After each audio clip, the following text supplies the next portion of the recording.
الحمد لله رب العالمين الرحمن الرحيم مالك يوم الدين إياك نعبد وإياك نستعين اهدنا الصراط المستقيم صراط الذين أنعمت عليهم غير المغضوب عليهم ولا الضالين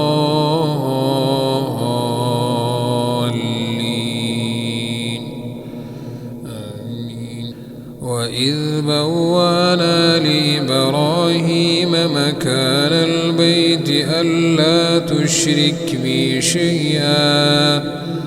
ألا تشرك بي شيئا وطهر بيتي للطائفين والقائمين والركع السجود وأذن في الناس بالحج يأتوك رجالا وعلى كل ضامر يأتين من كل فج عميق ليشهدوا منافع لهم ويذكروا اسم الله في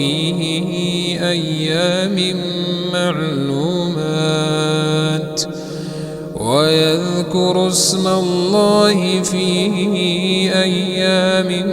معلومات على ما رزقهم من بهيمة الأنعام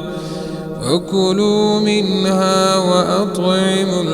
البائس الفقير ثم ليقضوا تفثهم وليوفوا نذورهم وليطوفوا بالبيت العتيق ذلك ومن يعظم حرمات الله فهو خير له عند ربه وأحلت لكم الأنعام إلا ما يتلى عليكم فاجتنبوا الرجس من الأوثان واجتنبوا قول الزور حنفاء لله غير مشركين به ومن يشرك بالله فكأنما خر من السماء فتخطفه الطير أو تهوي به الريح في مكان سحيق ذلك ومن يعظم شعائر الله فإنها من تقوى القلوب لكم فيها منافع إلى أجل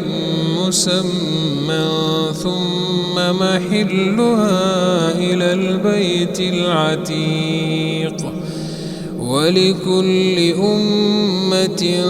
جعلنا منسكا ليذكروا اسم الله على ما رزقهم من بهيمة الأنعام فإلهكم إله واحد فله أسلموا وبشر المخبتين الذين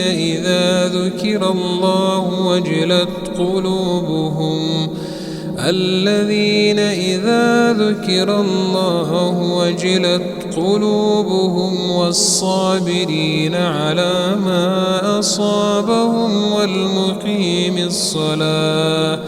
ومما رزقناهم ينفقون والبدن جعلناها لكم من شعائر الله لكم فيها خير فاذكروا اسم الله عليها صواف فإذا وجبت جنوبها فكلوا منها وأطعموا القانع والمعتر كذلك سخرناها لكم لعلكم تشكرون لن